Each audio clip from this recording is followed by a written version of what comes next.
Michael Bieberstein exhibition. The exhibition was called X. You'll understand in a minute why it was called X. Like the sentence, X marks the spot, you know. And it was done in Culturgest. Culturgest is a foundation in Lisbon that belongs to the public bank, to Caixa Geral de Depósitos. And I was, at the time, I was responsible for the visual arts program of Culturgest. And so I did this exhibition. The exhibition, for you to have an idea of the problem that I was facing, Culturgest has two galleries. One gallery that is more or less 900 square meters and another gallery that is 650 square meters. The smaller gallery is divided in 6 rooms, and the bigger gallery, the 950 square meters, it doesn't have a division that is fixed. You have to adapt the space for each exhibition. It has like 3 parts, and you can divide the space. So it was the first time that all the space was used for a one-person exhibition, for a retrospective of one single artist. And to tell you who was Michael Bieberstein, curiously, he has a connection with Helena Almeida. Michael Bieberstein, he was a Swiss artist,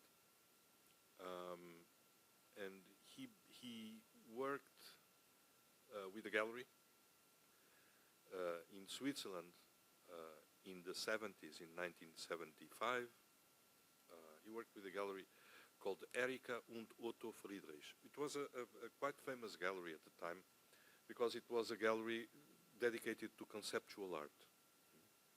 So art that used language, very dry artistic projects, very much in the spirit of the 70s. And there was a Portuguese artist that worked with the same gallery, which was Helena Almeida. And then another Portuguese artist began working with the same gallery, which was Julião Sarmento. And when Julião Sarmento went to Switzerland to make the first exhibition, to Zurich to make the first exhibition, there at the gallery, Helena was at the gallery, and she introduced him to this Swiss artist called Michael Bieberstein. And he helped Julião to install the show. And they became friends, and Julião invited Michael Bieberstein to come to Lisbon and make an exhibition in Portugal with other Swiss artists, which happened. It was done in a gallery that doesn't exist anymore, called Galeria Nacional de Arte Moderna. It was destroyed by a fire in 1981. But he made the exhibition there. And the first time he went to Portugal to see the space and prepare the show was in 1977. And then the story is more or less simple. Julião Sarmento went to pick him, not at the airport, because he went by train. He didn't have money for a plane at the time, so went by train from Switzerland. And he went to the train station in Lisbon, to Santa Apollonia, to pick Michael Bieberstein, and Julião Sarmento was with a friend called Ana Nobre Guzmão. Well, they fell in love, and he married her, and he stayed living in Portugal happily ever after. Well, it's a kind of story like that. Michael Bieberstein lived in Portugal, first close to Lisbon, then in Alentejo, although he spent part of the time also in Switzerland, where he had a studio, so he was going back and forth between Portugal and Switzerland. And Bieberstein was someone, sorry for all this explanation, but the explanation is required for you to have a glimpse of the work. So he began interested first in music. He was more a person from music. And he was living in the States, United States at the time. And he was roadie for Tim Buckley. You know, Tim Buckley is the father, perhaps you know the son, Jeff Buckley. And so he was roadie for Tim Buckley. And in the middle of that, he met an art history professor called David Sylvester. For the people who are from the visual arts, David Sylvester is a kind of mythic name because David Sylvester was an art historian that developed a very intense program of interviews with artists, and he has books that are amazing of exceptional interviews with artists. One of them is really famous because there was a video made with that interview. It's an interview he made to Francis Bacon, to the British painter. And so he met David Sylvester, and he began taking classes with David Sylvester in Chicago. And then he was asking lots of questions to David Sylvester about the procedures of painting. And at a certain moment, David Sylvester told him, well, these kind of questions that are very close to the practical side of doing art, you have to try for yourself. I cannot teach you, so try to paint. Which he did, and he stopped the art history classes and he began painting. So in the late 60s, he was beginning to paint, and he continued painting in the beginning of the 70s. But the language that he learned was the language of art during the late 70s, during the late 60s and the beginning of the 70s, which was in a big part conceptual art. So he was very much into conceptual art, very much into philosophy of language, which was very close to conceptual art. At the time, he was a reader of Wittgenstein, the Austrian philosopher, and he was developing a type of work that was a kind of very intellectual approach to painting, or using painting in a completely conceptual and dry way. And so the beginning of the show, the first piece of the entrance of the show, is this one. And this piece is it's a green monochrome that is this size, the green monochrome. But the piece is not only the green monochrome, it's the monochrome on the wall.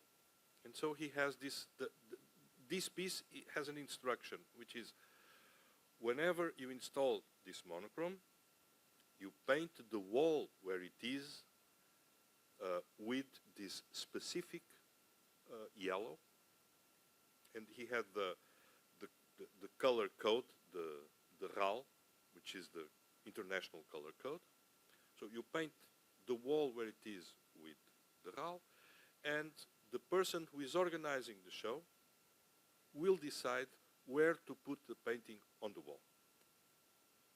So this is painting, but it's completely conceptual painting. So it's painting that he made the monochromatic painting, but the green monochromatic is not the work in itself. The work in itself is the location of the painting on the wall with a certain part that is not decided by the artist. It's decided by the person who is organizing the show. Either it is a curator or it is any other kind of organizer or fellow artist, whatever.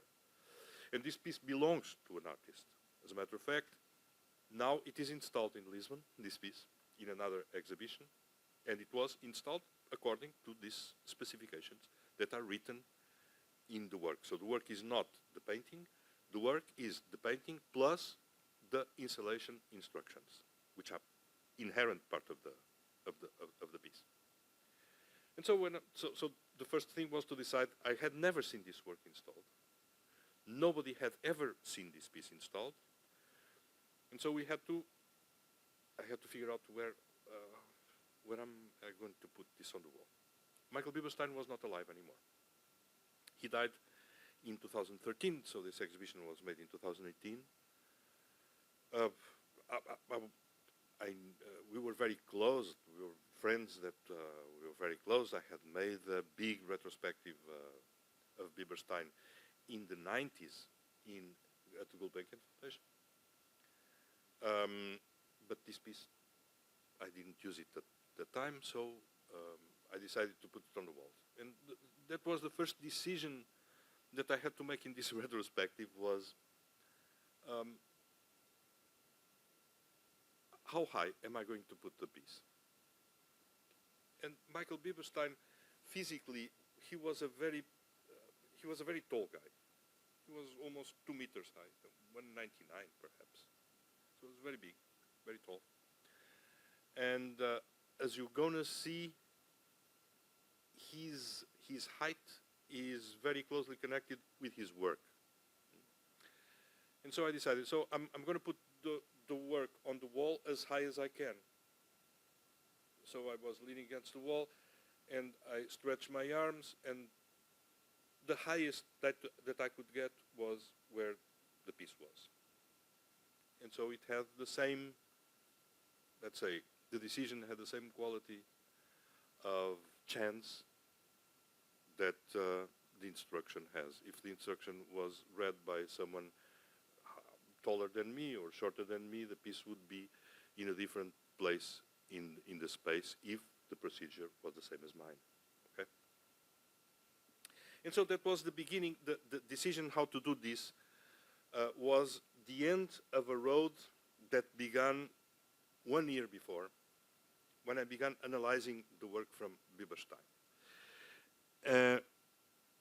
And the analyzing the work of Bieberstein was very curious because although I knew very well the work, part of the work didn't exist. Because it was done in the 70s, it had very site-specific procedures to install it. And so what we had was parts of the pieces, but not the pieces as they were installed. So that was the first difficulty. So we had to restore everything. Second difficulty was during all his life, in the different types of painting that you're going to see that he did, and they're very different, he always did monochromatic paintings.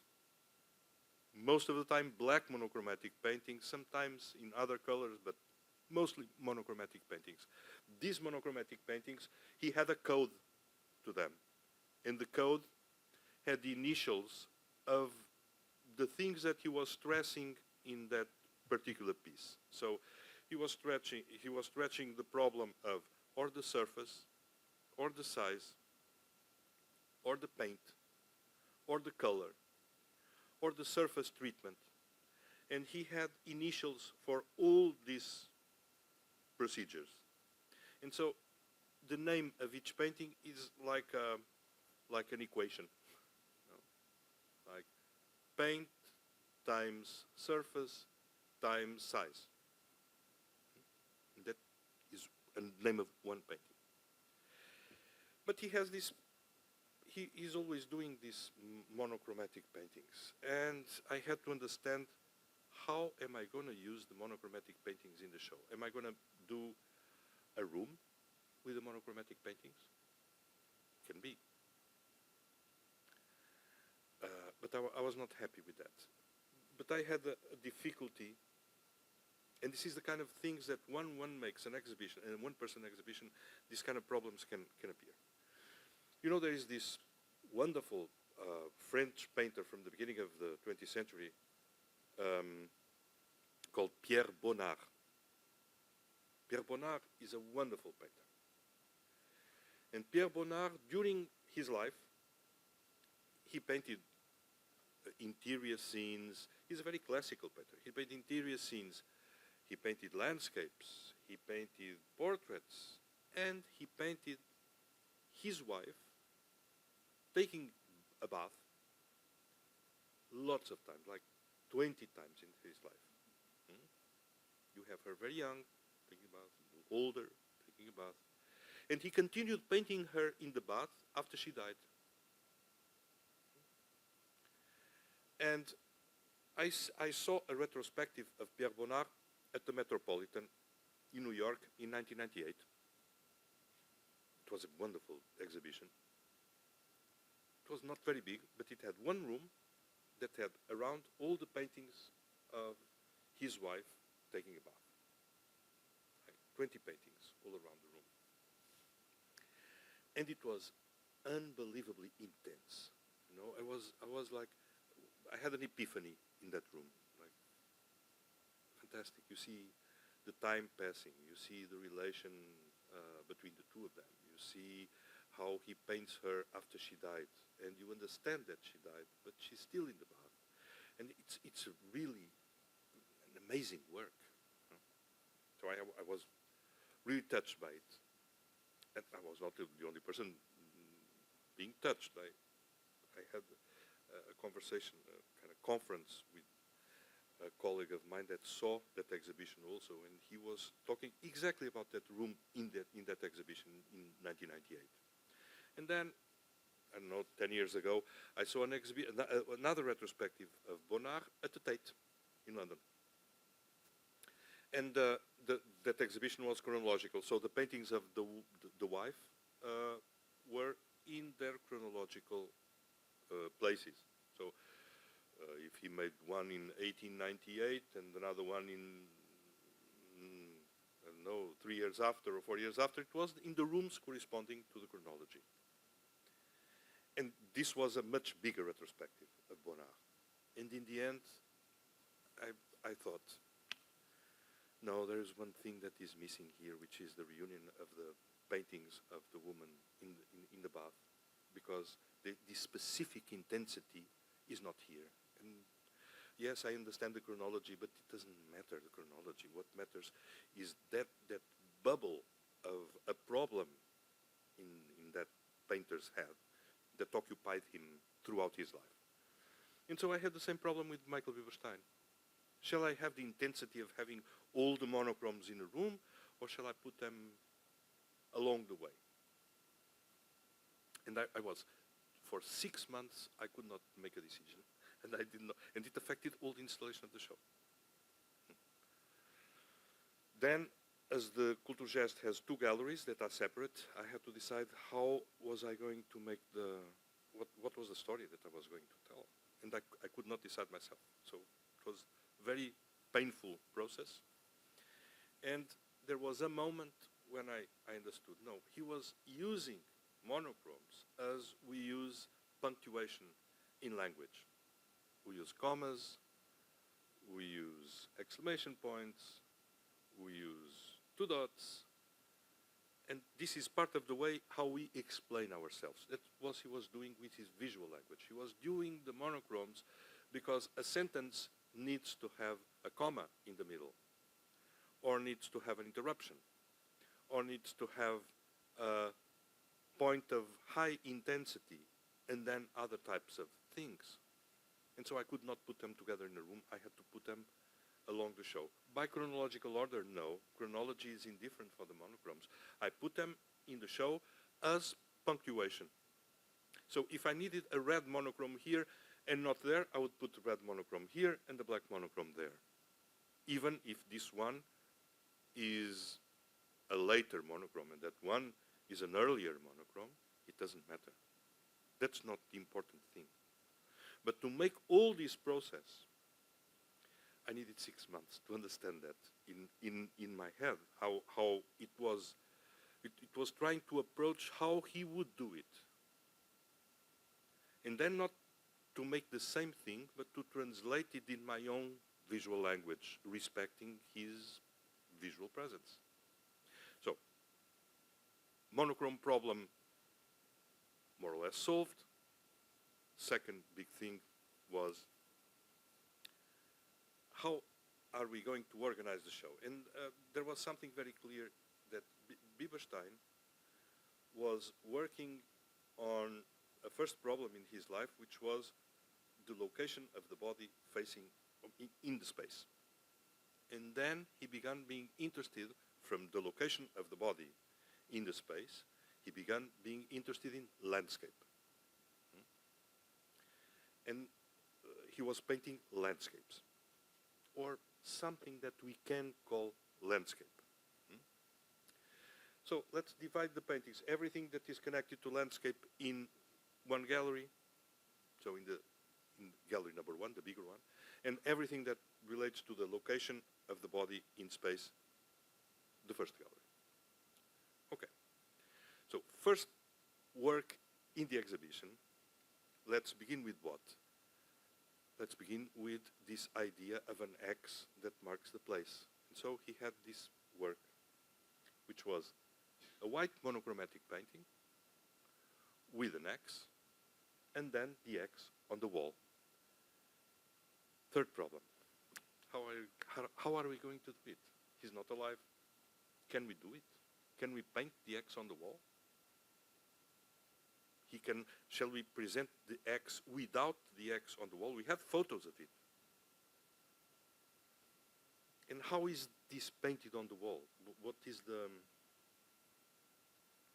there was a very mysterious, in the label of the photo that we had, it said acrylic on canvas and acrylic on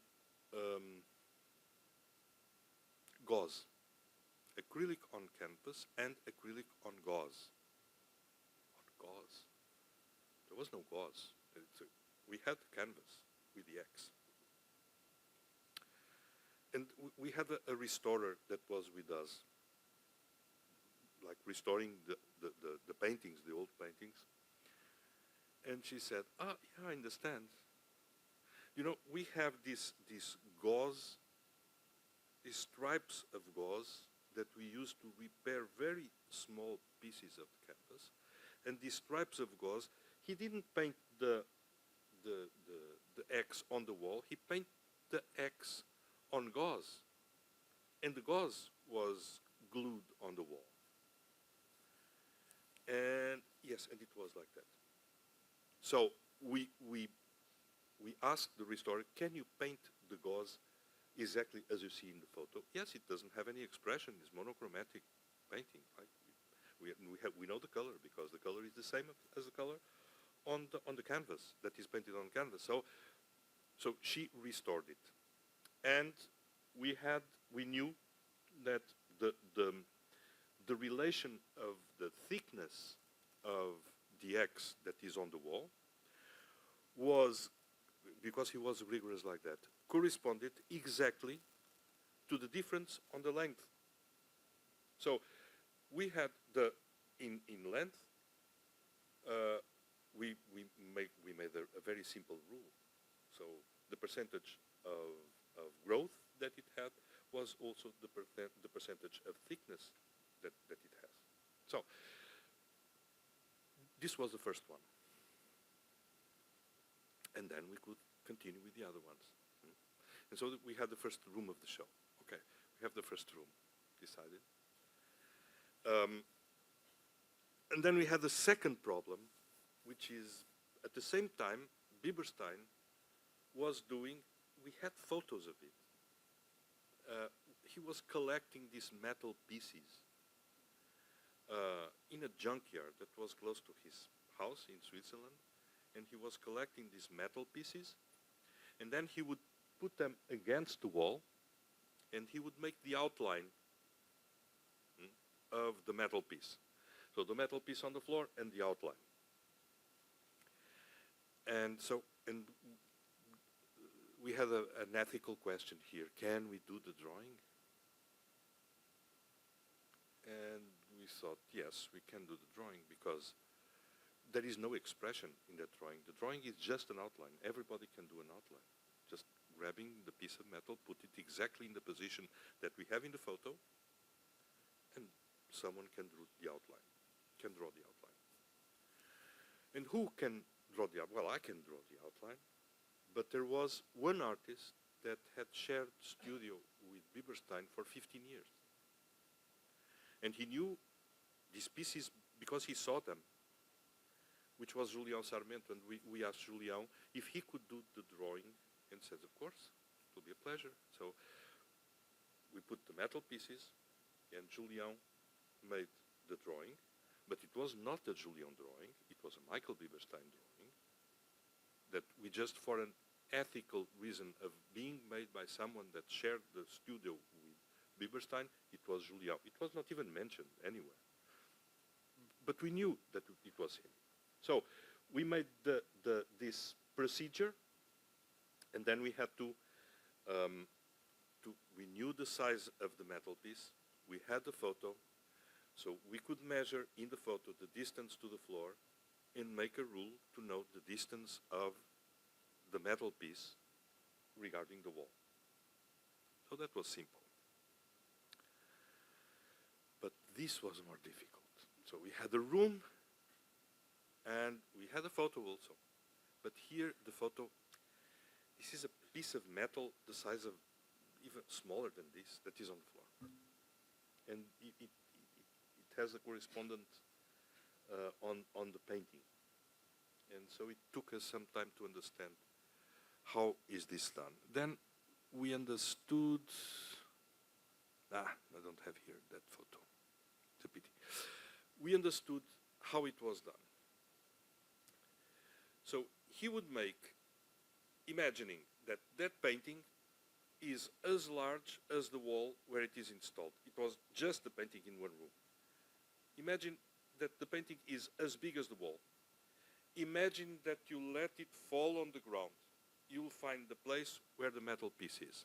And so we had to do this with every work to understand how it was done. It was a process, it was really a slow process of research in trying to recover and step by step remaking these pieces from an artist, pieces that I had never seen installed. And the only person that could have seen it was Helena Almeida. And Helena Almeida died in 2018, before this show opened.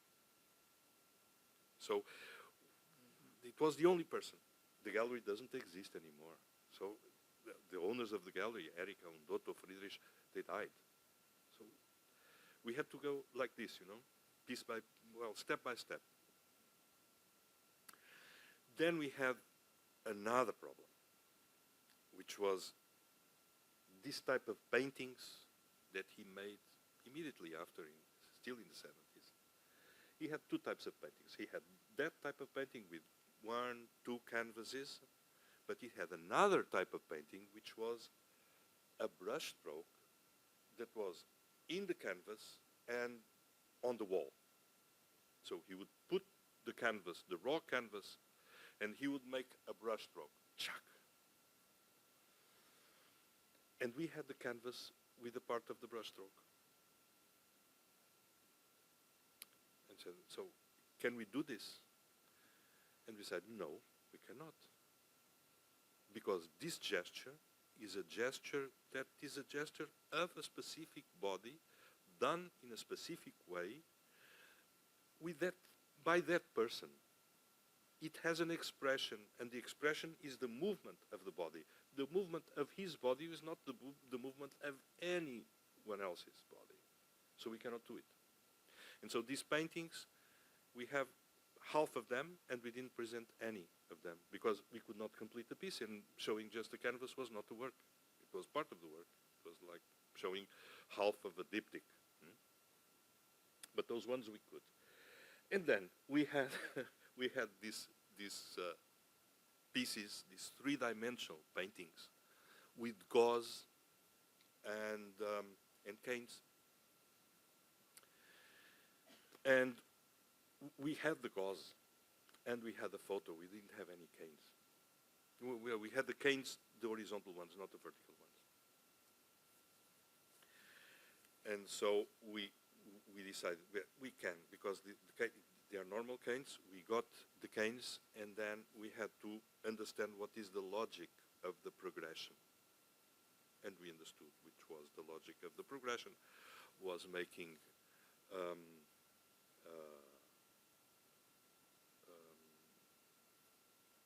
so it was a geometrical progression, and if we designed it, we could reproduce it. So here and on that gauze piece that is on the right side. And that piece was reconstructed. And when we saw the piece reconstructed, it was reconstructed by someone already after Bieberstein's death. It was another artist who made the reconstruction of the piece. And I saw it and said, no, it cannot be. Somehow this proportion doesn't fit in Bieberstein. It's too short, too large. But we didn't have any proof. We found a slide, an actochrome with the piece. We put it in the machine and we project it on top of the existing piece and said, no, it's completely wrong. So we had the dimension of the cloth, so we can adjust it exactly to the proportion that we have in the actochrome, which we did, and so we could recover this piece. When we got to this moment, so it was very good to be able to recover these pieces, these works. This is the rest of the room that you are seeing, so we are turning around.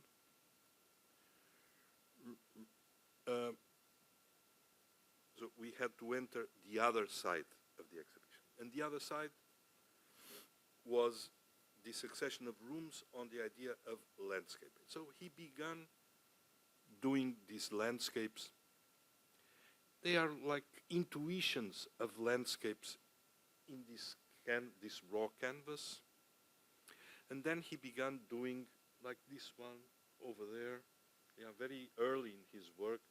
It's a kind of fog in the bottom of the canvas. And we decided to make it there chronological to understand how was he relating to landscape. And here you see there is a monochrome here. Here it's two monochromes, one on top of the other. It's a diptych of monochromes. Here you have a closer view. And we decided to make a very, let's say, roomy exhibition, because that was his language, his visual language. So we decided to leave the space, which is a decision that is not an easy one when you are making a retrospective. Because the retrospective is an opportunity to show the globality, or the global work of someone. When you decide to have this space between works, you are losing the possibility of showing everything that you could show. You show less. And the problem that we have is, should we show less and better? Should we, what is the limit of trying to interpret what was the visual language of the artist? Because he's not here to make the decision. He could say, oh, I want to put 3 more paintings. But he's not there. And so we decided to make it very, very loose, these relations between works. And always having, in each point of the exhibition, there would be always a relation with a monochrome. So you were in a room, you had a painting that had an intuition of a landscape, but you had the vision to a monochrome. Somehow, commas, here in the Helena Almeida exhibition that you will see on the 23rd, you'll have a compromise also between what we show, the space between the works, and how it was adapted to the space. How it was adapted to the space. Because you will see that all the circuit of the museum, usually here in the museum, one begins by the ground floor, goes to the second floor, and then to the third floor. And here, what we propose is to do the visit in reverse, to begin with the third floor, and then going to the second, and then going down. Why? For a very simple reason, because Helena Almeida was working with smaller formats in the beginning of her work, and then she began doing bigger and bigger formats. So we needed the second floor. It's where bigger formats can be shown, and we could not spend the second floor with a small format. We had to use it for the bigger form photographies that are 2 meters 20 high. So we need that. And so we had to make the circuit in reverse, which of course we don't know if the public is going to make the circuit in reverse. Perhaps the public will do what they always done, which is beginning by the first floor and going up. Can be, but we are not educators of the audiences. No, we give suggestions and people follow or not. But the circuit is a defined circuit, beginning on top and going down. Here, we also had this circuit, of course, as this series of rooms, they have an entry and they have a way out. People could do the opposite. They could enter by the end. They would miss something. Yes. What would they miss? They would miss the progression. So you had the monochromes, and then you entered one room where there were 3 monochromes, and these 3 monochromes were black, and one of them had a kind of intuition of a very, very dark landscape in it. And suddenly, you have these paintings that are, this is a triptych, it's quite big, and it has a monochrome on the left side, and 2 panels that are painted, 2 canvas that are painted. The monochrome that is on the left side, it's not painted, it's black cloth. So he decided this is not a painting, this is black cloth. And he was calling these black parts of these landscapes, he was calling them blinders. No, blinders, it's what the horses use, no, to not being distracted. He gave several explanations for this during his life, but one of them, it was blinders. So it's like concentrations of attention. If you take that black part, you don't have the same intensity. At least it was what he was saying. Then the other reason was a musical reason. I told you in the beginning that he liked music. He was roadie for Tim Buckley. He was also, if you asked him who is the biggest artist of the 20th century, he would have an answer for that, which I don't, but he had. And he would say, John Coltrane. For him, it was John Coltrane for sure.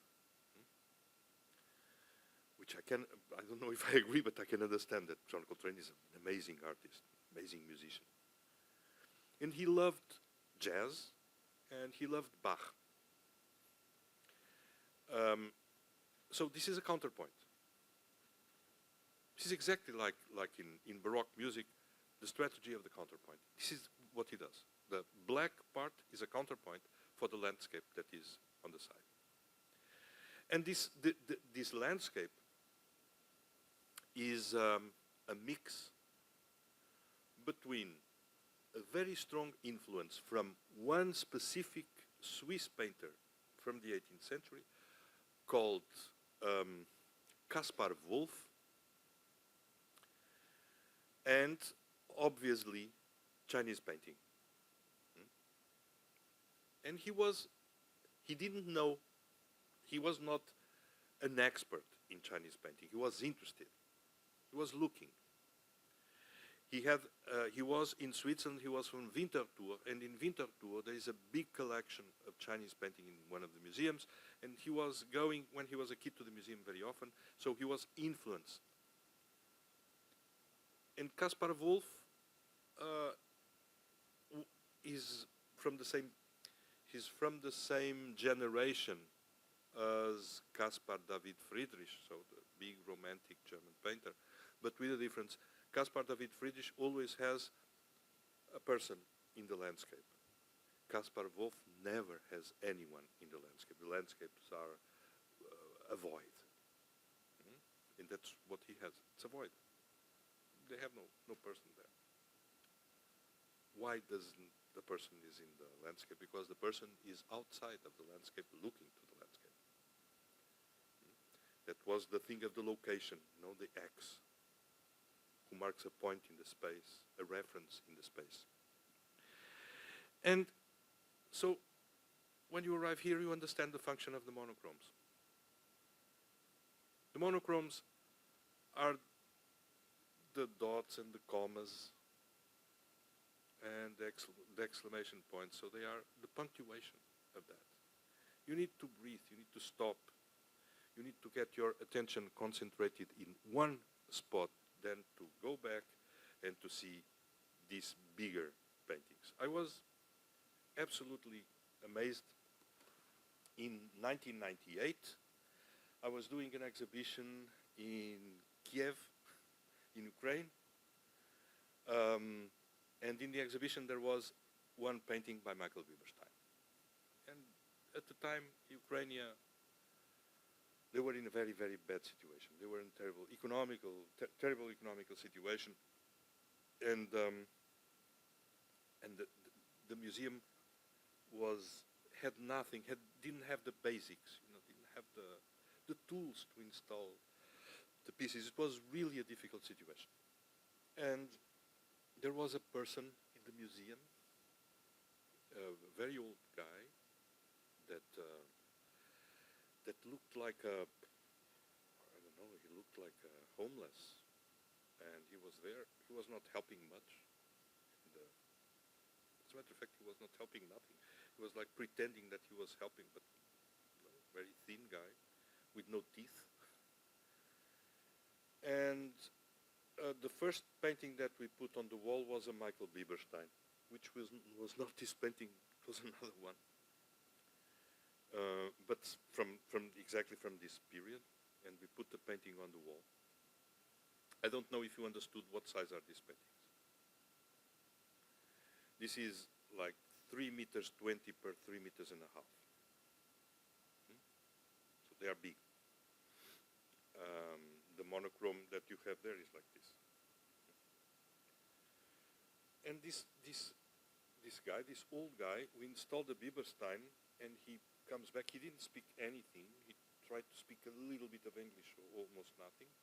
And he comes back, he looks at the painting, and says, "Kaspar Vol Chinese."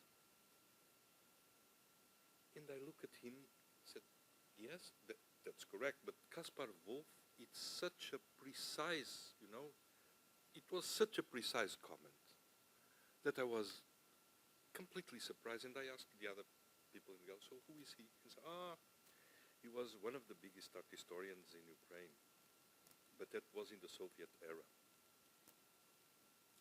So now he doesn't have a job. So he was someone that, but the eye of that person that looked at this and recognized what he was seeing was amazing, because he didn't know nothing about Bieberstein. He didn't even know he was Swiss. But he looked and saw Kaspar Wolf. And that was astonishing. And so, trying to rebuild that recognition. Making exhibitions, it's to invite the people to recognize things. It's not showing the new. The absolute new, nobody understands. You have to recognize something. You have to recognize that, this is a landscape. You have to make someone recollect. Art has to do with memory, right? So you have to go and try to get something in your memory. And doing exhibitions, you have to invite people to dig in the memory and see what they can pick, what they can grab. And so we continued with this mixture between East and West that we have in the way he was building his landscapes. And then he began doing this landscape. You are seeing it much smaller than it is. It is much bigger. And after a certain moment, he was doing these completely blurred landscapes. Now, let me tell you how he was doing this, because that is really important. he was painting these paintings in raw linen canvas, and he was painting with acrylic paint. Raw linen canvas, unprepared linen canvas, and it was a very thin linen, very heavy and very thin. I called it the Armani paintings. So it was the linen was really fantastic quality, and he bought the linen in Switzerland, and he was nailing the linen to the wall in his studio. He has a huge studio in Alentejo, in the south of Portugal. And the first thing that he did was he was wetting the canvas with water, with water, wetting completely the canvas. You know, it happens with linen, like beige linen. If you wet it, it becomes almost black, very dark brown. So you have a very dark surface.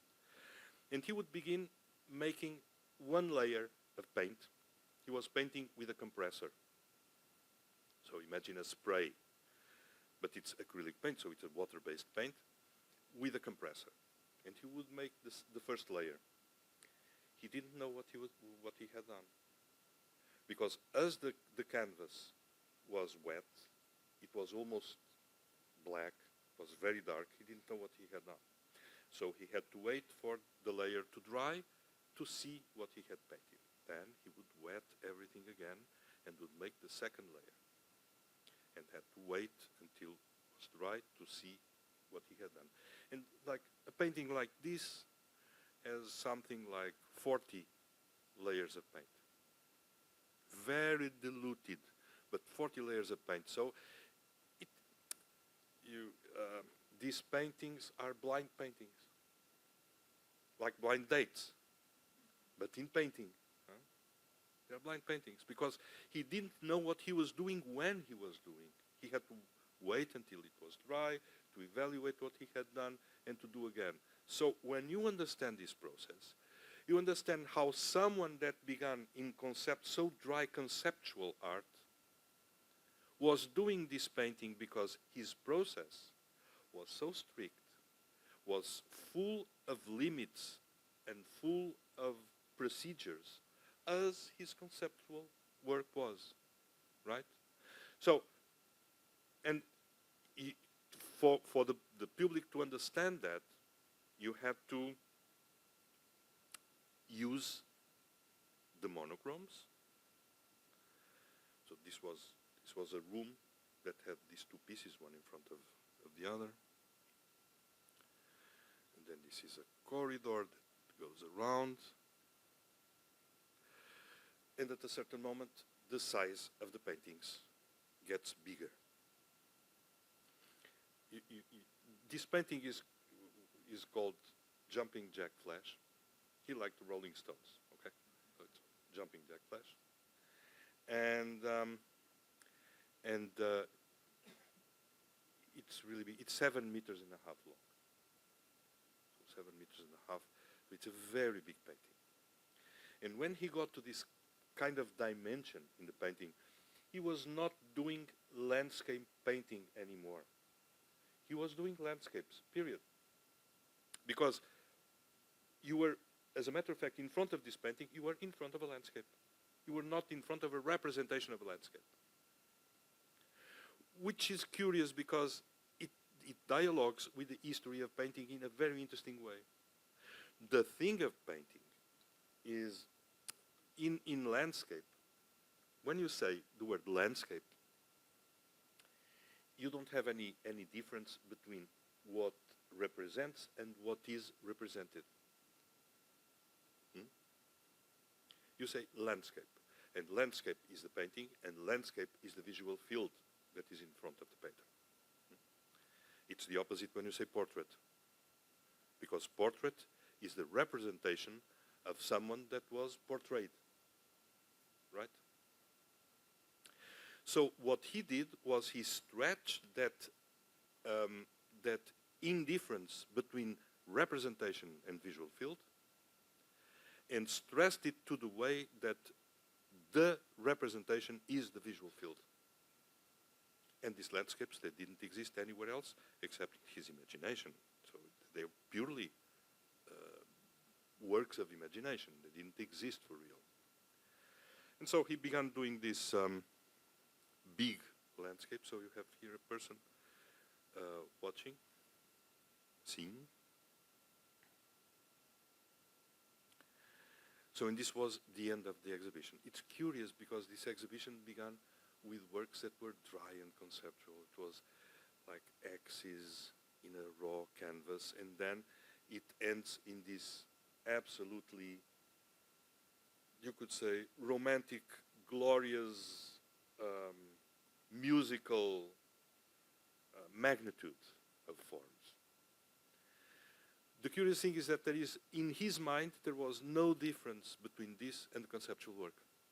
This was as conceptual as the dry paintings that he was doing in the 70s.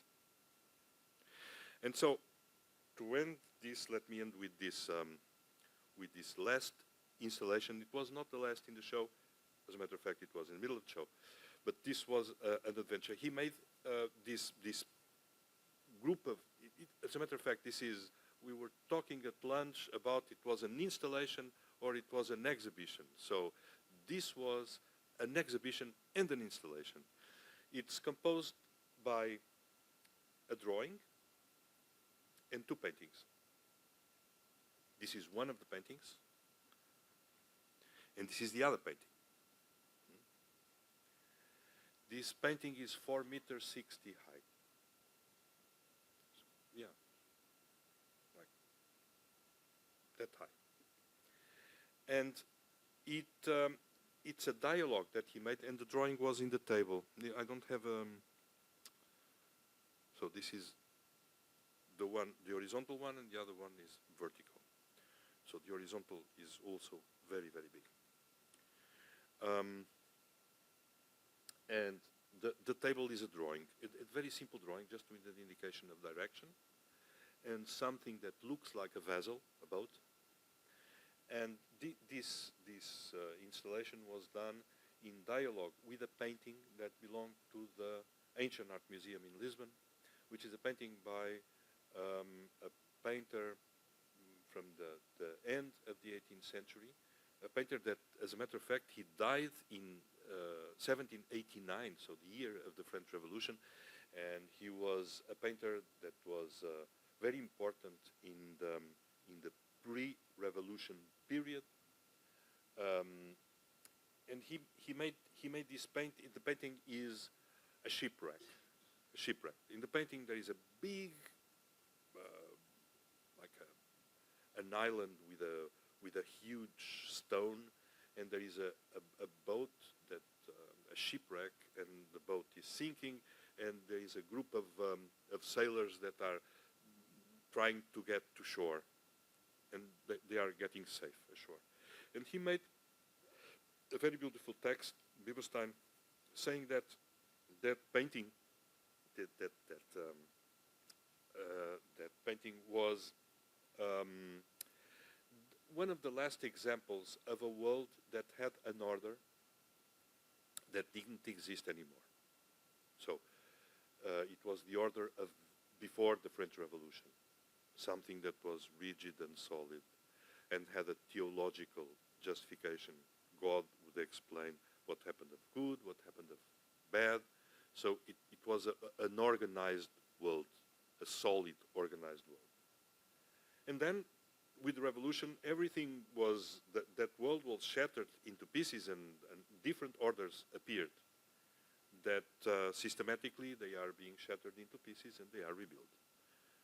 Perhaps now we can understand it in a very sharp way, because we understand that there is an order now that is being shattered into pieces and something else is being rebuilt.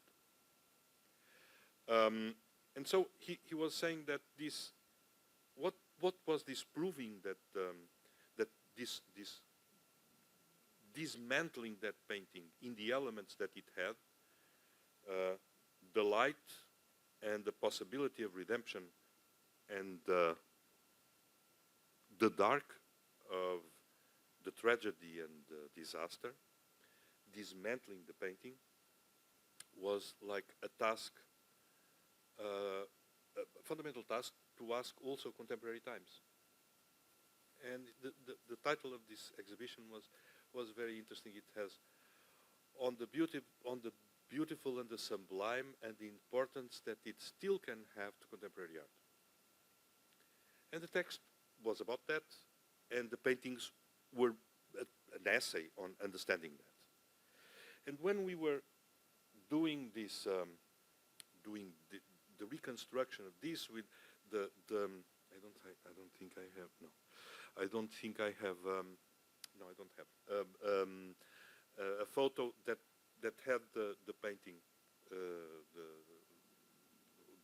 also in the same room. I remember that there was a sound and I didn't remember what sound it was, but I had seen the exhibition, but the exhibition was in 1993, so a long time passed, and I remember it was a sound. And at a certain moment, Julião Sarmento appeared, and he said, I found this in my studio. He had the artist that had the studio together with Bieberstein. And what he found was a cassette. Perhaps the younger persons here, they don't know what cassettes are, but the older ones, they remember a gesture that was with a rolling and the cassette with a recording of a text, and it was Michael Bieberstein's voice saying a text on beauty and the sublime, and a composition. And the composition was by Alberto Iglesias. Alberto Iglesias, some of you will know who he is. Even if you don't know, you'll identify. There is this filmmaker, this Spanish filmmaker called Almodóvar. And all the soundtracks of Almodóvar, they are made by the same musician, which is Alberto Iglesias. And he was very close to Bieberstein. So he made this soundtrack for the exhibition, and finally we could have the exhibition completed, and that was luck. That was not research. That was pure luck. Sometimes when you do a show, you also need some luck for the things to go well. So this was an adventure to recover the pieces that were fragments of things, to confront them with the last things that Bieberstein done, and also with making a sense out of it. How does it all, different as it is, make sense? And yes, I think in the end, I'm happy with the result of this exhibition, because I think in the end it made sense, and it was important for the work of Bieberstein. So now, just to end, I would like to show some images. Just a teaser. Como é que ponho isto?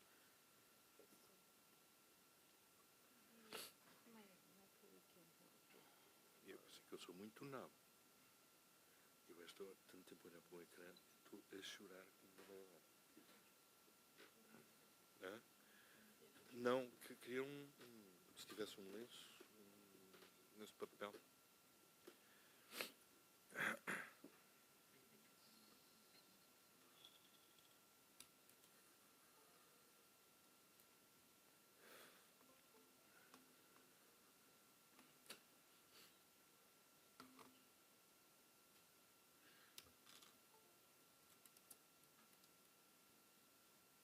I'm going to try the other one, the other entry.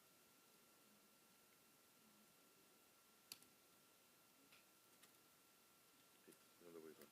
Yep.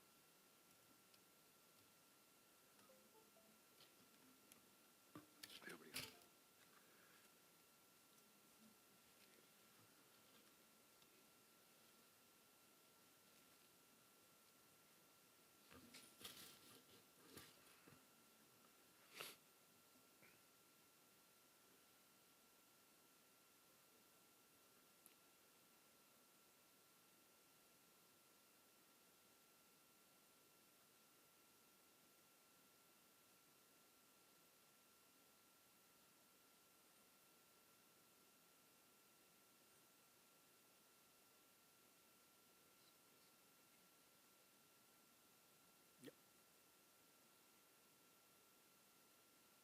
são? É uma só?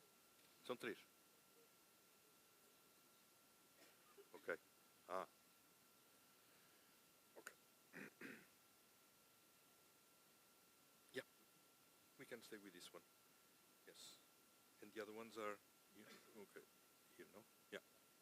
Good.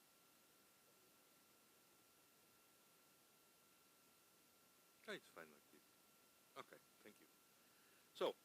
So as a teaser for the Helena Almeida exhibition, so we had, I told you that we had the problem of building a circuit, and one of the reasons that we had to it's jumping from one to the other.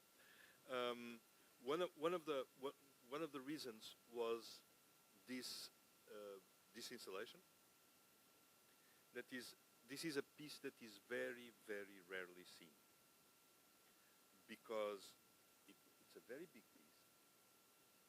Then let it be like that. But it doesn't matter. And I'll change. Yeah. Like that. It's fine. You can leave the other one. Yeah. And I can the other one. Yes. Thank you. So one of the reasons was this piece. You are seeing images of the second floor. So they are not on the wall yet. Today they are not still on the wall. I hope that tomorrow they will be on the wall, but yeah, for the opening they will be for sure on the wall. And so it's very rare to see this installation, because I don't know if you understand how high those photos are. They are 240, 2 meters 40 high. So they are big. So the representation of the body of Helena Almeida that you see in the photos is much bigger than natural size. And it's very rare that this installation that belongs to the Macao Museum in Porto is presented, because it occupies a lot of space in the museum. And we decided that's one of the options that was tough, was like showing this. We cannot show other things. So let's show this that is very rarely seen. Let's show. And so this is a very important piece in the show. Then you have this amount of photos, and these photos, I can not making a spoiler. There is a decision that I have to make. I didn't make it yet regarding these photos. These photos, I think you can see. It's photos. They are very big also. 2 meters 20. So they are big. And it's Helena Almeida and Artur Rosa, her husband, grabbing one to the other to be able to sit in the same bench, same stool. You don't understand if they are competing for the space, or if they are grabbing each other to be able to sit in such a tiny place for two.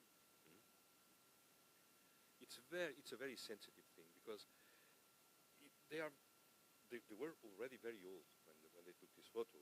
Artur Rosa was older than Helena Almeida. Artur died. He was 96 perhaps. And so they were quite old. It was a very, very long marriage. When they married, she was very young, and they you have this very touching situation of a very old couple that is grabbing themselves one to the other in a situation that you don't understand if it's tender or if it is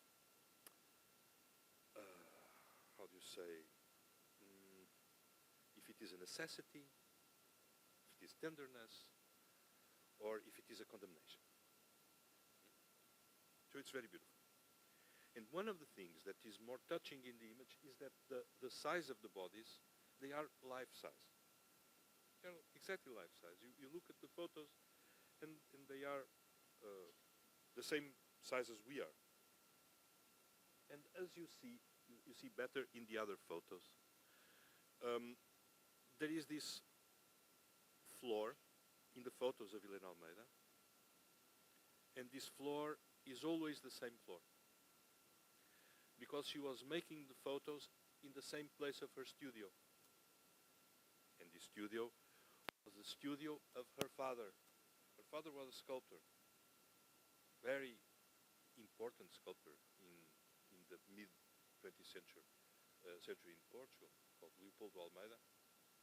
And she used to pose for her father. And then, when she inherited the studio, she began making her photos in the same place where she was posing for the father, which is very, even Freudian thing. But the thing is that as you have this very personal situation of this couple, and they are life-size, and you have the floor that continues, that floor is like a continuation of the floor where we stand. Remember what we said about Donald Judd and the floor in sculpture, and the relation between this idea of the common ground between us and the sculpture. You have the common ground between us and the photo. And so once I made the decision of putting the photos, not hanging them on the wall, but showing them, well, more or less, as they are on the floor, so that you have this idea of the continuation of the floor inside the image. But I've done that when Helena Almeida was alive, and I could negotiate with her. She didn't like it. She didn't like it. No. She was, for years, she told me, I don't forget that you put my photos on the floor. It was not exactly on the floor. They had a protection like that, a wooden protection. But she didn't like it. Well, I did. I liked it. And now I have the doubts. What shall I do? Shall I use the same situation that I did in the past, that I liked? Or shall I respect what Helena Almeida decided, or she didn't decide, but what she would like to have decided in that show, and hang it on the wall? And I don't have an answer for it. Although it's really a curatorial decision, and it's a curatorial decision that involves lots of things. It involves the respect for the work of the artist, for the memory of the artist, but also for my personal interpretation of the work, my capacity of, as a curator, going back to the beginning of what we said in the morning, make my limits and my selections, and so I know I can do both, but you'll have to come to the opening, because I don't know yet what I'm going to do. Okay, so we'll see on the 23rd. Good, and if you have questions, please be my guest.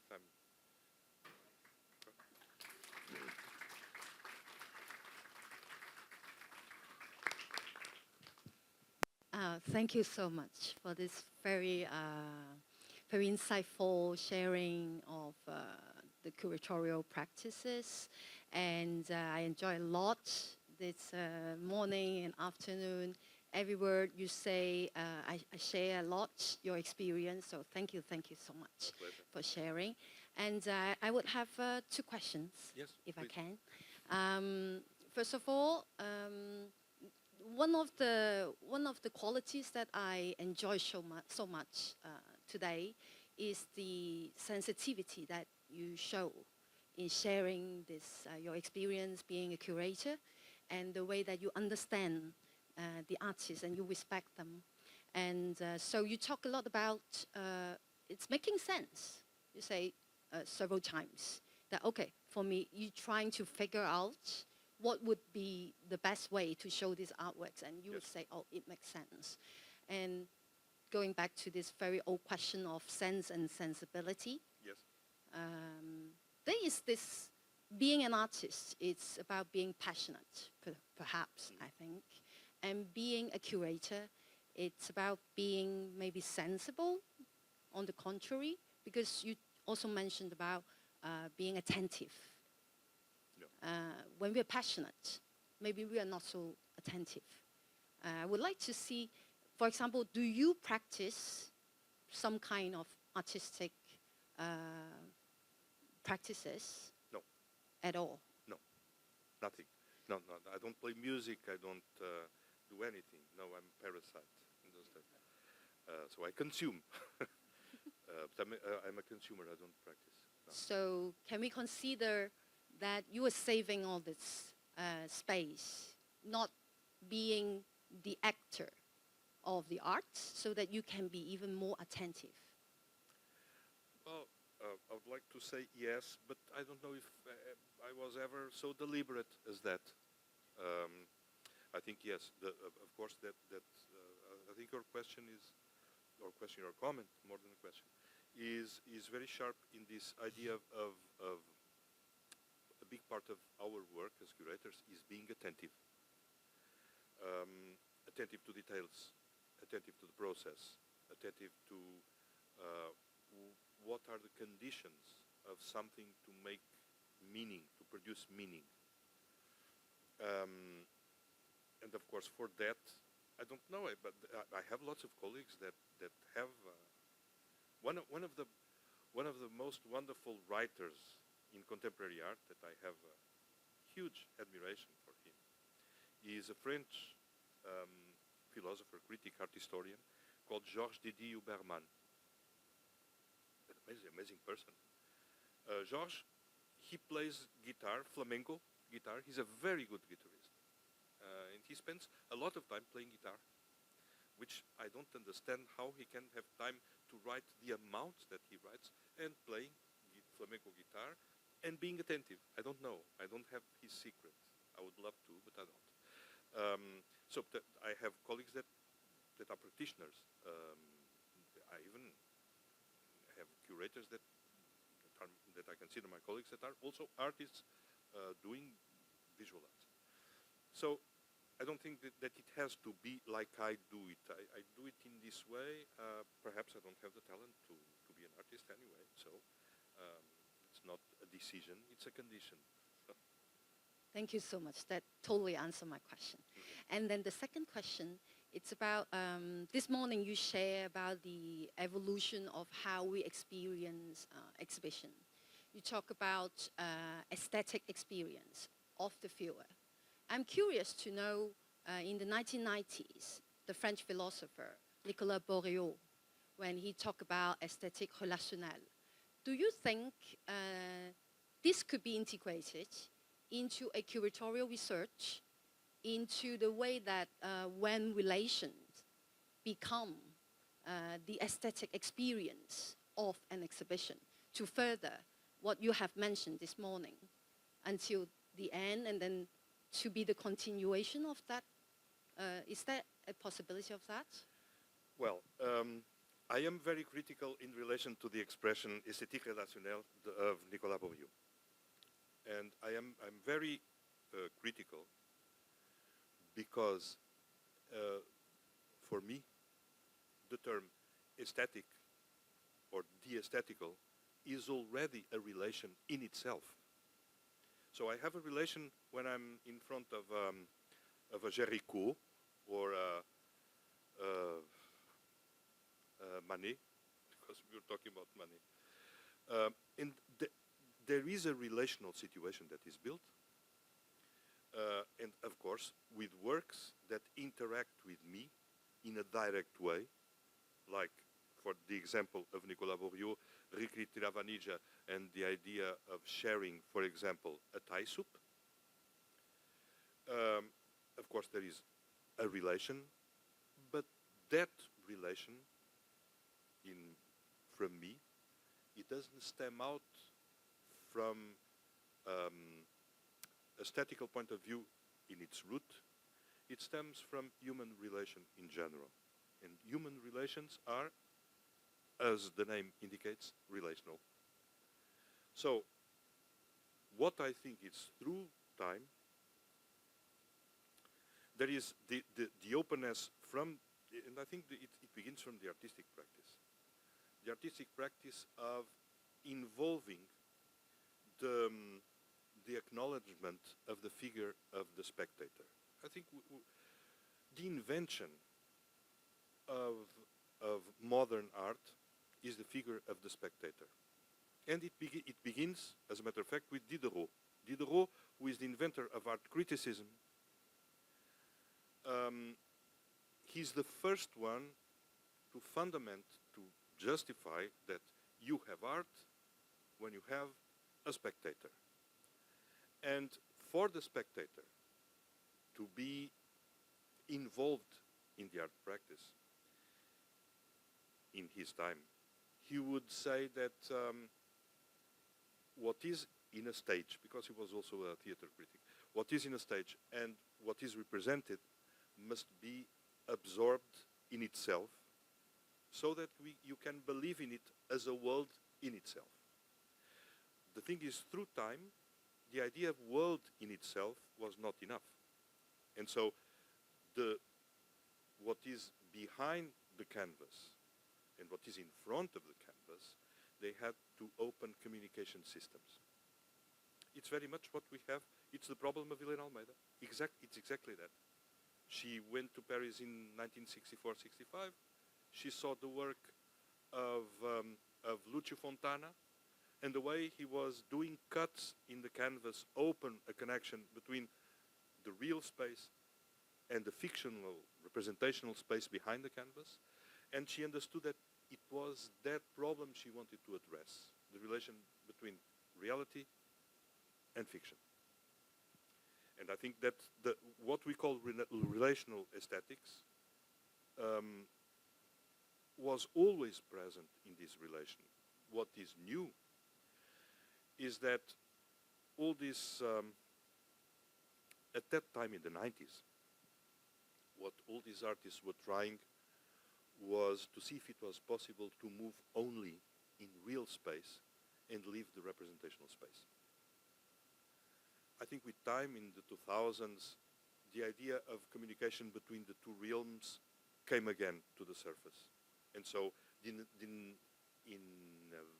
inevitability of relationality is again on the table as a condition of art practice and art fruition. What if this relation, I understand that you're saying this relational elements, what's already there, so somehow it's maybe not necessary to mention it again because it has always been there, right? Yeah. That's my point of view, yes. Yes, but what if we can put on an emphasis maybe on the way I'm thinking about in terms of the curatorial practices, yes, to put some emphasis on the relational practices that a curator could do, maybe, because when you were explaining the way that how the curatorial has evolved, would it be possible, I'm just thinking, would it be possible to put an emphasis on that? Because this relation maybe exists even further than the artworks, the relations between the artworks, the relations between the artists, and even to in a social sense, maybe, or institutional sense. Listen, we were talking even with some people at lunchtime. We were talking about Marina Abramović, for example, and the capacity that Marina had of letting herself be changed by the presence of the viewer, for example, or affecting, physically being mutually affected by the presence of the viewer, either letting the viewer take some action on her directly, or making inevitable for the viewer to enter the exhibition, to have like she and Dulai did when they were standing naked in the two sides of the door, and to enter the exhibition you had to touch them in a way. It was a very uncomfortable situation. No? And of course, in those terms, there is a direct physical interaction between an artist herself and the viewer himself. So I think that's a problem of degree. I think it exists in much less visible or present situations, but it exists in some very dramatic forms. I think what changes is the quality of the drama. You know? But for example, when I think of the reaction of we were talking about the raft of the Medusa, of the Jericho, of the reaction of the people when they were in front of the raft of the Medusa, when it was done, and it had a direct relation with a historical thing that happened, which was that ship, the Medusa, that shipwrecked, and only very few survived. And to make this painting, he interviewed the survivors, and he almost died because he was bringing from the morgue pieces of bodies to see how they rotten, and to never leave the studio. He shaved his head. Well, now it's more common to shave the head, but at the time it was not so common. And so he shaved the head not to leave home, and at the time nobody used wigs anymore. So he was like making a compromise for 1 year to do that painting. And of course that it's all dramatically built to the possibility of what kind of relational drama that could build with the tools of the beginning of the 19th century. The tools of the end of the 20th century are different, as they were different in moments. I cannot forget one experience that I had when I saw. I'm going to give you two examples. One of them is a piece from the 90s precisely, but from an artist that began his career much before. He's not in the generation of the Philippe Parrenaud and Enrique Tiravanija and Pierre Huyghe and Dominique Gonzalez Foster and all those that Nicolas Bourriaud talks about, which is Bruce Nauman. In one retrospective of Bruce Nauman that I saw in 94, 95 in New York at the Museum of Modern Art, you were entering the exhibition and there was an area where it had all the videos of the clowns. In these videos of the clowns, they are very, very dramatic. And so the clown is screaming, or the clown is crying, or the clown is laughing, and everything is so hysterically unbearable that you would approach, and the exhibition was being more and more dominated by that, and it was influencing the viewer, me specifically, in a physical way, you know. It was physically unbearable to be there.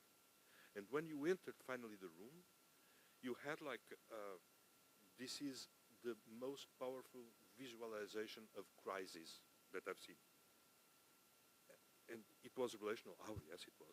It was affecting me in a way that I could not escape. Other example, even it was more or less at the same time, but it was a piece, an older piece from Joseph Beuys. It was the first big retrospective that was done of Beuys after he died.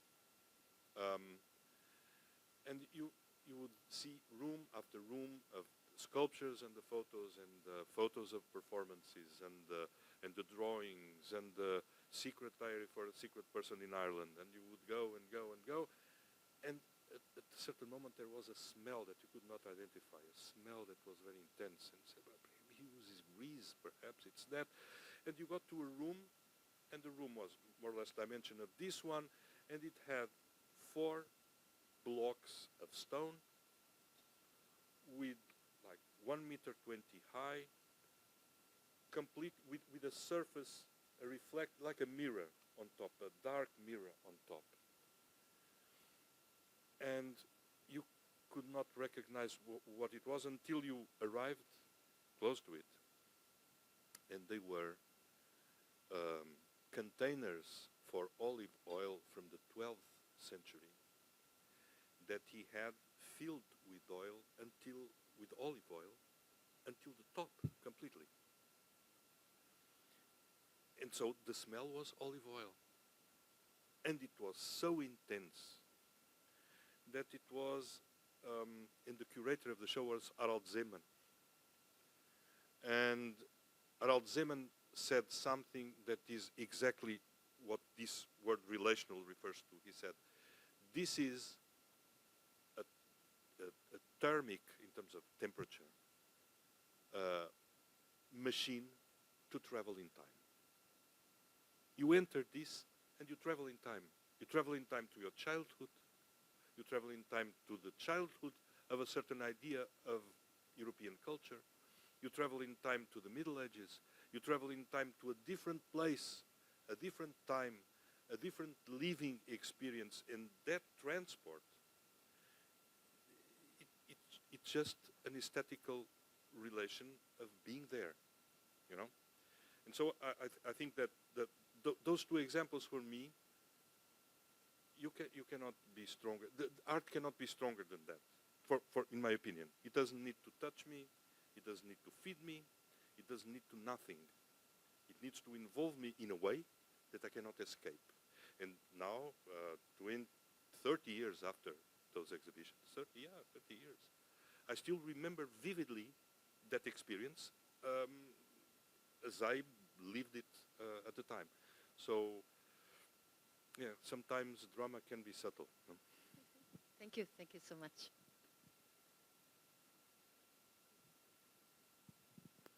Good afternoon. So I'm just going to bring something up from this morning as well, because you mentioned I think it was at the Kunsthalle, the playground.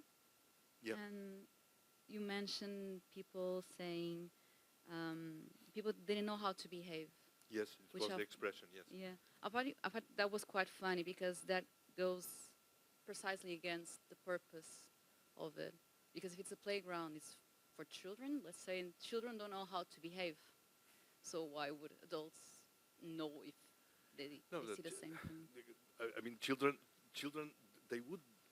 adults were behaving like children. Exactly, So but it's it's part of like this human behavior, I think. So what I want to say is, correct me if I'm mistaken, but once the artwork is out there, so it's no longer ours to control. And I think you mentioned something a little bit like in these lines as well in the afternoon. So if a painting is on a wall and we are viewing it as the public, we look at it, we observe it. So if we have a playground in front of us, we want to play with it. I think it's the natural thing to do. So once we stop being in control of these things, of the experience of the public, or the comprehension that they have of the artwork, the only things we can provide is the label, the explanation, the context, but nothing else. And so it becomes their own perceiving of the artwork and what to do with it. So in this context of the playground, but also maybe in the one you mentioned, the one you brought up this afternoon, with the reconstruction of the place.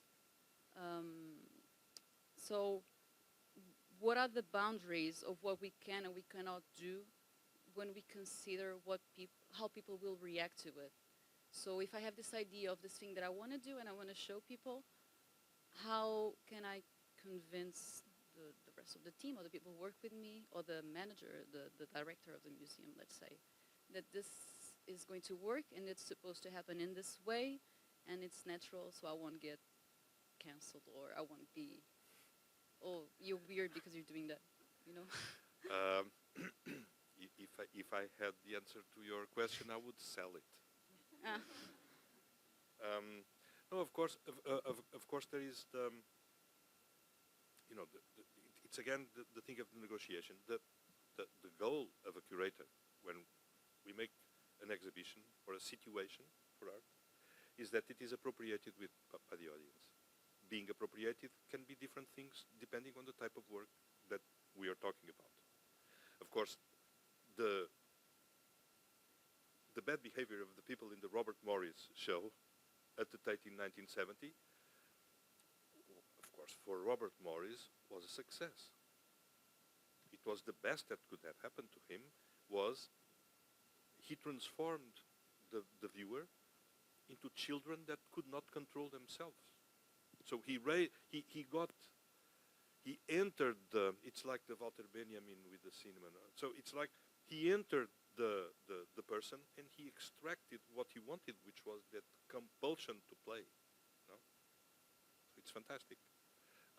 It's a wonderful art piece. And there is a catalog, well, a book, not a catalog, a book made by Nicholas Rota, which was the director of the Tate, and on the exhibition of Elio Etisika, that compares it to the Robert Morris, and Elio Etisika was not as successful. There was a kind of cultural barrier between this tropicalist stance and position of a Brazilian in London in 1970, that Londoners could not go beyond that. The curator of the show, Guy Brett, he said no, they were frozen by being there, just loose and listening to Brazilian music or having a conversation on bossa nova or seeing a plastic parrot. That was not high culture, but was not inviting to do something like Robert Morris was. So there was a kind of cultural communication with Robert Morris that didn't happen with Elio Etisika. Not because one artist is better than the other, not because one project is better than the other, but because there was a cultural communication that was worked more, even in a perverse way, with Robert Morris than with Elio Etisika. So, of course, we can predict that some things can go wrong in terms of the normal attitude in a museum or an institution. We can predict it, and we can use it as an aesthetic tool. That requires negotiation with, of course, with the institution, and to see if, well, are we allowed to do it? How far can we go? I give an example with an exhibition that I curated in.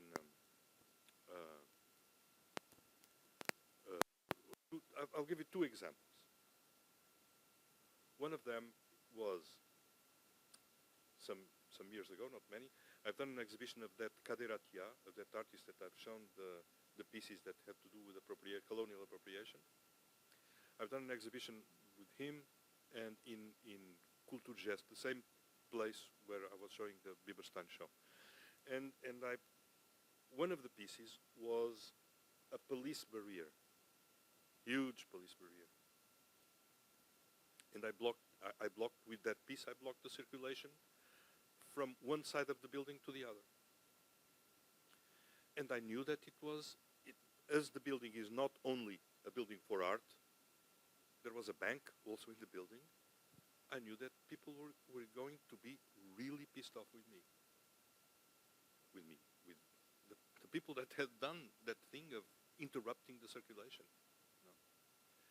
But that was part of the game, was to make people be confronted with the idea of a barrier, with controlling the possibility of circulation.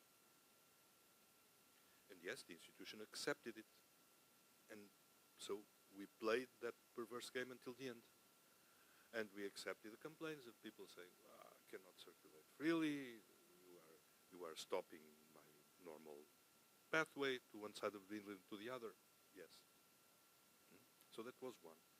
The other one was with this exhibition of Berlinda de Brucker. She's a sculptor. Her work is very intense, very strong, and she has this this collaboration with a dancer called Romeu Runa. He's a Portuguese dancer, very good performer, and he made two performances to be played, to be interpreted inside her exhibitions. In one of the performances, he is first we have to put 3 tons of salt inside the exhibition room. And then he makes a performance that he's there lying, he's naked, lying in the salt, which is very strong, even for him physically, because being naked in the salt is really complex. He has to, he has skin problems afterwards. And it ends with him, he pees in the end, turned to the audience, in the salt. And that is very strong, you know. You have people that are sitting there in front to see a performance, and the distance, they are on the same level, there is no stage. And you have sculptures of Berlinda, and you have drawings, and then you have a person, a man, that is there on top of a salt, 3 tons of salt, which is already a super difficult thing, like to put them inside the exhibition space and the next day taking everything out because the salt cannot be there because it contaminates everything. And in the end, he pees in front of the audience. So I had to negotiate with the institution. I had to convince them it's worthwhile. You know, it's a big work. I know you have complaints. I know there are people who got offended. I know there are people who will leave. I know there will be a lady that is going to file a complaint. We know that. But it's part of the game. So, not only audience can behave badly, but also artists can behave badly. No. Thank you.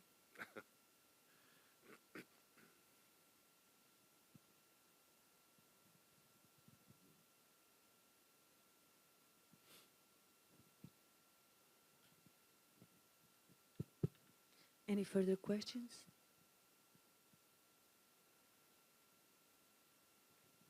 Thank you. Fascinating, both this morning presentation and also now. 2 quick things. You've been expressing in the morning a sort of evolution on how art was shown to people and how art was perceived, and the different strategies that going in a sequence, more or less sequence, with some disruptions, of course, on how art is shown to others. There, I have a query, a doubt, that recently, not only in Portugal but in other places, there was this kind of open the existing reserves to be shown to public, and then public is allowed to see on a regular basis, not often, is allowed to see the reserves. I have some queries. Is this part of a strategy that is ongoing? Is something that is part of the disruption and cancellation of a language, of a way of showing things? Or are we talking about an archaeological approach to art just by itself, or this under no context? This is just first query.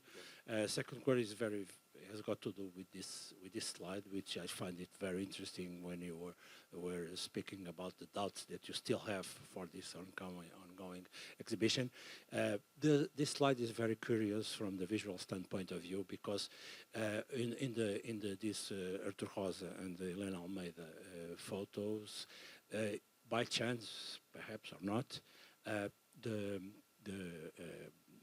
end line of the pavement is aligned in the photos as well in the room, which creates a visual interpretation, which is very interesting, perhaps by accident, but gives some clues on how you can understand, how you can see this kind of images, the curb line is basically when you see it. Thank you. So, I would say that your first question, I think it has to do with some contemporary fetishism of opening the reserves. It's like, what can we show more?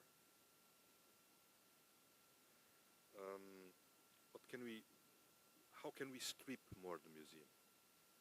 And we strip showing the reserves. Because showing the reserves can be interesting if the situation is very well planned, very well structured, like you have, for example, in the Schaulager in Basel. That is an institution that was conceived by the architects Herzog and de Meuron to be a flexible space that would allow for the reserves to be elastic. They can be bigger, they can be smaller. There is space of reserves that can be transformed into exhibition space, and there are space of reserves that can be visited while reserves. But that's the program of the institution. It was thought like that from the beginning. In Portugal, there is one institution that made now an essay of showing a part of the reserves, which was Gulbenkian Foundation, the Modern Art Center of the Gulbenkian Foundation. It was, unfortunately, I don't think it was a good option to do the way it was done. Because none of the modernist artists that are there and that belong to the Gulbenkian, solely to the Gulbenkian in Portugal, they were not in the exhibition rooms, and you could see them from a corner inside the reserves. So, no, that was a voyeuristic thing. It's like opening the door, yeah, you can sneak into there. I don't think that is a very conscious approach to what is showing art. The opening of the reserves, I think, of course, it can have that archaeological way of, yes, we can open this to see if what can we bring to the surface of things that are not shown for a long time. To be done that way and to make sense in that way, I think it requires a big curatorial work, a big art historical work in the background to make it possible and to make it meaningful. So, I think it's fine to open the reserves as long as it is not just a part of the propaganda or the marketing of museums. It's more than that. It has a purpose and a meaning. In relation to the second question, the photograph was taken by Margarida, that can talk more about the conceptual approach to photography.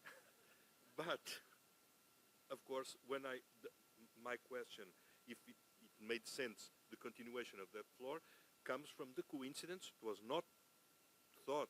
It was the coincidence of when I saw there was a kind of, the floor was leading to the other floor, although the other floor is concrete and this floor is wood. But yes, there was a kind of dynamic that was continuing inside the photo. Yeah.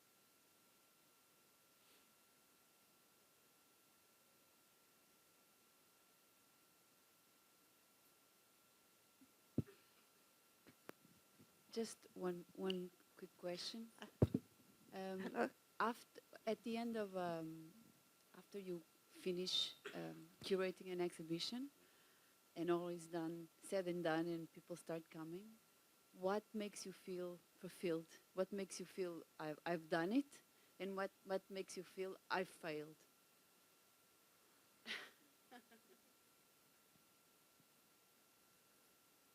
First, we have to survive the post-birth depression. That's the first. So in big exhibitions, sometimes it's not even very rational, but you understand that some things were successful and others were not, and it takes time then to rationalize and see, yeah, this worked or this didn't work.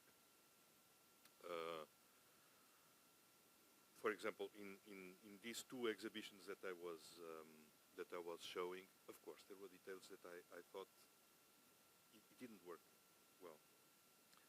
The space was not well understood. In the Bieberstein show, of course, I cut some images from the show. There were things that I was not proud in the end, that were not sharp enough in comparison to the rest. In the biennial in Coimbra also. But so I don't have an answer to you saying this makes me feel that it was. I think it takes time. You analyze, and there are things that time passes, and you come to them again, and you think next time, if I'm lucky enough to show that piece again, I'll do it in a different way. I'll try to do it in a different way. So this is, for example, in Helena Almeida, this is the third exhibition that I do of Helena Almeida. Plus a book on her work that didn't correspond to an exhibition. So it's a long time dealing with these pieces and looking at them, and some of the pieces I used in exhibitions, collective exhibitions that were not one-person shows like these three that I've done. And so every time that I show them, I try to correct something that was not well enough done in the first time. Now, for example, we had a situation of a location of three pieces that we were looking at it before coming here in the morning, and there was with a clear feeling that it's not well done. It has to be a different solution. And yeah, there is a possibility. Let's see. Tomorrow we're going to check that other solution, and we'll evaluate. So does it make more sense? Sometimes it's a very formal thing. It's like you have a gesture in an image, and you have to have another image on the side with a gesture that connects with that one. That makes sometimes it's very intuitive. Other times it's really something that is a matter of correctness. Like you put a piece of a certain height on the wall, and that height is not correct for the work, for what it is. The other day I entered an exhibition and I saw a Michael Bieberstein, one of these Michael Biebersteins that I've shown here, one that didn't have the black part, that was on the wall at that height, like 3 meters high. And I saw that in an exhibition and said, no, it's not understandable. The person who did, the curator who did this, didn't spend 10 minutes looking at the Bieberstein, or else he would understand that these paintings are to make you be sucked inside the painting. So you cannot be sucked to a painting that is not in front of you and it's 3 meters high on the wall. So it's not understanding the painting. You know? So sometimes we have the clarity of having this judgment towards our own work. Sometimes we don't. I hope that with time one is more attentive, but I'm not sure.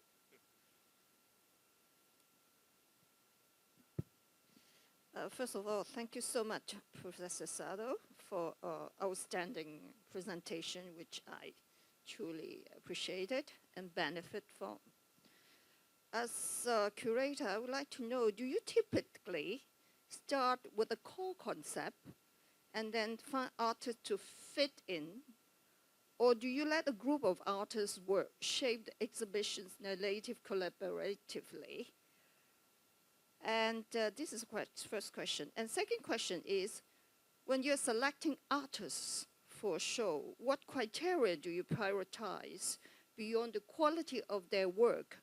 For example, do you focus on thematic coherence, the artist's intent, or how their practice may resonate with a specific audience? 2 questions. Not easy questions. So I'm beginning with the last one.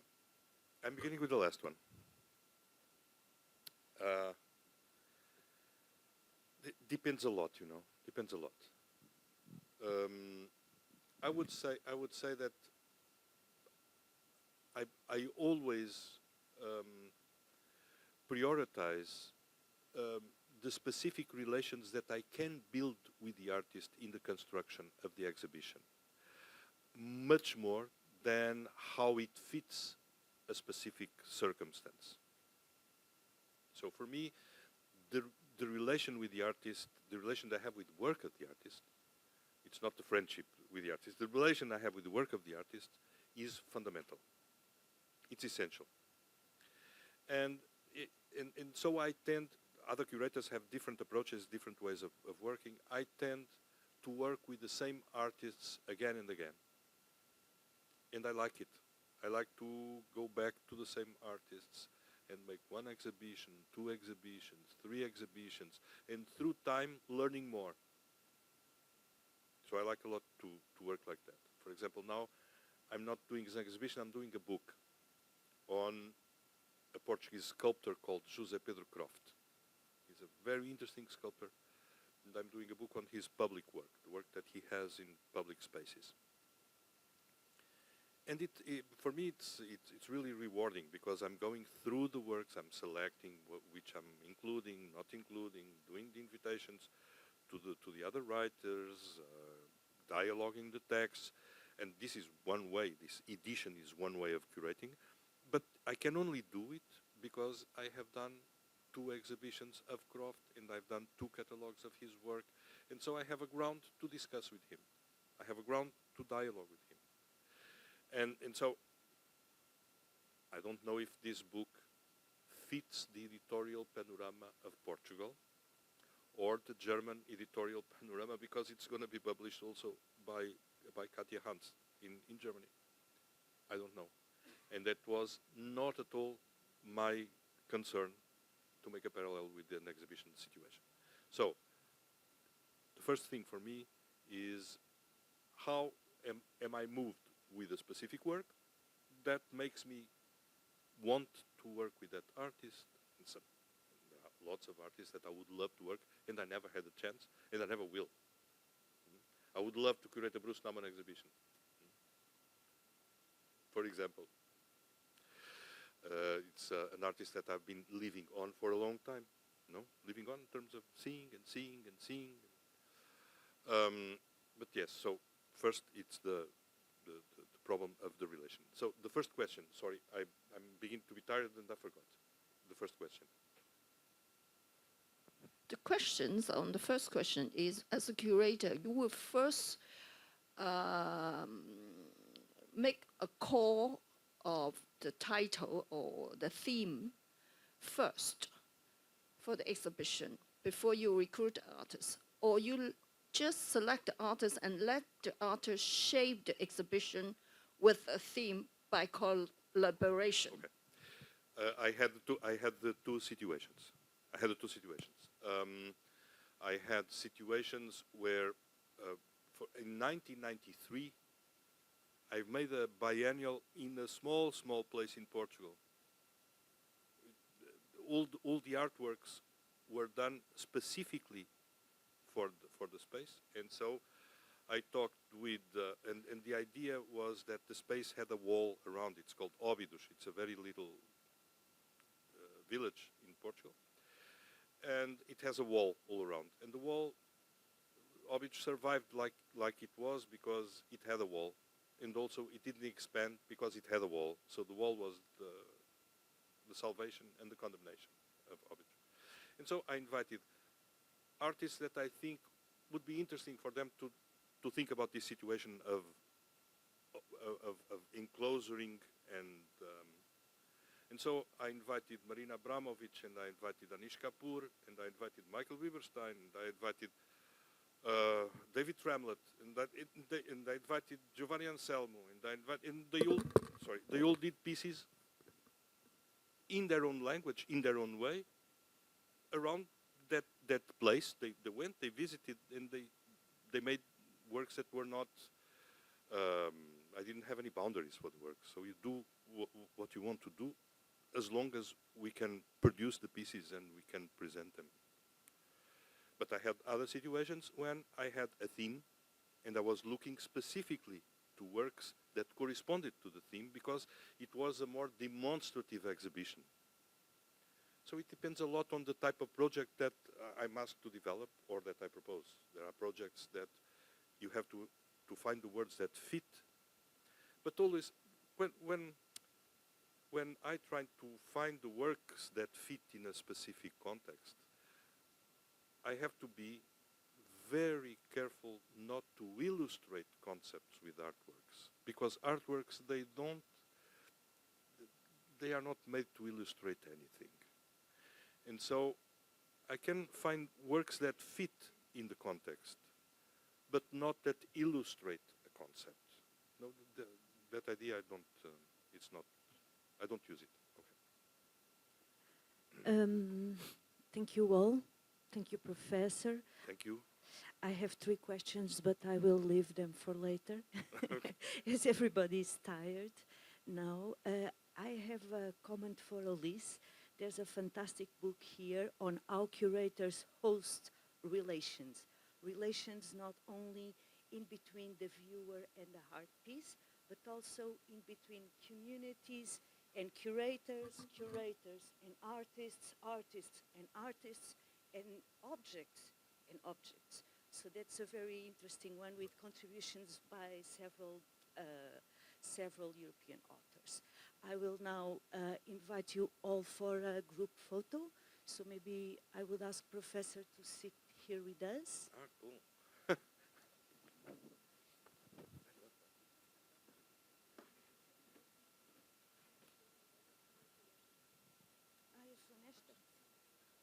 É para mim, claro. Pode ser.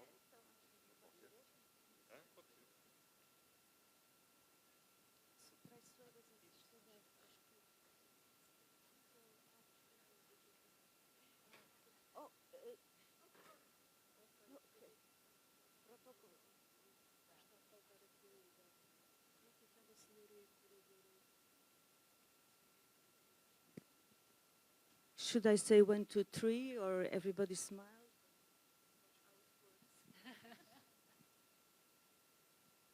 Okay, 1, 2, 3, cheers. Okay.